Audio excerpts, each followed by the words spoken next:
ಇತ್ತೀಚೆಗೆ ನಡೆದ ಬೆಂಗಳೂರು ಅಂತಾರಾಷ್ಟ್ರೀಯ ಸಿನಿಮೋತ್ಸವ ಉದ್ಘಾಟನೆ ಸಂದರ್ಭದಲ್ಲಿ ಉಪಮುಖ್ಯಮಂತ್ರಿ ಡಿಕೆ ಶಿವಕುಮಾರ್ ಸಿಟ್ಟಾಗಿದ್ದರು. ಉದ್ಘಾಟನೆ ವೇಳೆ ಸೆಲೆಬ್ರಿಟಿಗಳು ಹೆಚ್ಚಿನ ಸಂಖ್ಯೆಯಲ್ಲಿ ನೆರೆಯದೇ ಇದ್ದುದನ್ನು ನೋಡಿದ ಡಿಕೆ ಶಿವಕುಮಾರ್ ನಟರ ವಿರುದ್ಧ ಸಿಟ್ಟಾದರು. ಯಾರು ಯಾರಿಗೆ ಎಲ್ಲೆಲ್ಲಿ ನಟ್ಟು ಬೋಲ್ಟು ಟೈಟ್ ಮಾಡಬೇಕು ಎಂಬುದು ನನಗೂ ಗೊತ್ತಿದೆ ಎಂದಿದ್ದಾರೆ.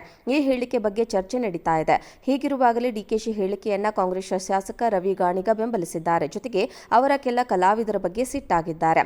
ಕಳೆದ ವರ್ಷ ಸಿನಿಮೋತ್ಸವ ಉದ್ಘಾಟನೆಗೆ ರಶ್ಮಿಕಾ ಆಹ್ವಾನ ನೀಡಲಾಗಿತ್ತು. ಆದರೆ ಅವರು ಬಂದಿಲ್ಲ.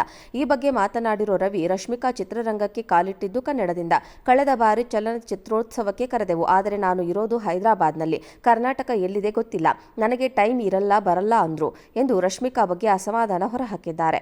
ನಮ್ಮ ಶಾಸಕ ಮಿತ್ರರು ರಶ್ಮಿಕಾ ಮನೆಗೆ ಹೋಗಿ 10 ಬಾರಿ ಕರೆದರು. ಆದಾಗ್ಯೂ ಇಷ್ಟೊಂದು ಉದ್ದಟತನ ತೋರಿಸುತ್ತಿದ್ದಾರೆ. ಕನ್ನಡದಿಂದ ಬೆಳೆದು ಕನ್ನಡದ ಬಗ್ಗೆ ಉದ್ದಟತನ ತೋರುತ್ತಾ ಇದ್ದಾರೆ. ಇವರಿಗೆ ಬುದ್ಧಿ ಕಲಿಸಬೇಕೋ ಬೇಡವೋ? ನಾನು ಸಿಎಂ ಹಾಗೂ ಡಿಸಿಎಂಗೆ ಪತ್ರ ಬರೆಯುತ್ತೇನೆ. ಸಿನಿಮಾದವರಿಗೆ ನೀಡಿರೋ ಸಬ್ಸಿಡಿಯನ್ನ ಪರಾಮರ್ಶಿಸಬೇಕು ಎಂದು ಪತ್ರ ಬರೆಯುತ್ತೇನೆ ಎಂದಿದ್ದಾರೆ. ರವಿ ಗಾಣಿಗ ಸಿಟ್ಟಾಗಿದ್ದಾರೆ. ನರಸಿಂಹಲು ಆಂಧ್ರದಿಂದ ಬಂದ ವ್ಯಕ್ತಿ. ಆಂಧ್ರ ನಿರ್ಮಾಪಕರು ರಿಯಲ್ ಎಸ್ಟೇಟ್ ಮಾಡಿ ದಿಮಾಕು ದೌಲತ್ತು ಮಾಡ್ತಾರೆ. ಪರಭಾಷೆಯಿಂದ ಬಂದು ಇಲ್ಲಿ ಸಿನಿಮಾ ಮಾಡಿ ದುಡ್ಡು ದೋಚಿದವರಿಗೆ ಬುದ್ಧಿ ಕಲಿಸಬೇಕಾ ಬೇಡವಾ ಎಂದು ಅವರು ಪ್ರಶ್ನೆ ಮಾಡಿದ್ದಾರೆ. ಇತ್ತೀಚೆಗೆ ಸಿಸಿಎಲ್ ನಡೆದಿದೆ. ಸಿನಿಮೋತ್ಸವ ನಡೆಯುವ ಸಂದರ್ಭದಲ್ಲೇ ಮ್ಯಾಚ್ ಇತ್ತು. ಹೀಗಾಗಿ ಅನೇಕ ಸೆಲೆಬ್ರಿಟಿಗಳು ಬಂದಿಲ್ಲ. ಈ ಬಗ್ಗೆಯೂ ಮಾತನಾಡಿರೋ ರವಿ, ಸಿಸಿಎಲ್ ಮ್ಯಾಚ್ ಆಡಿಸೋಕೆ ಬಿಟ್ಟಿದ್ರು ಏನು ಮಾಡ್ತಾ ಇದ್ರು ಚಲನಚಿತ್ರ ವಾಣಿಜ್ಯ ಮಂಡಳಿಯವರು?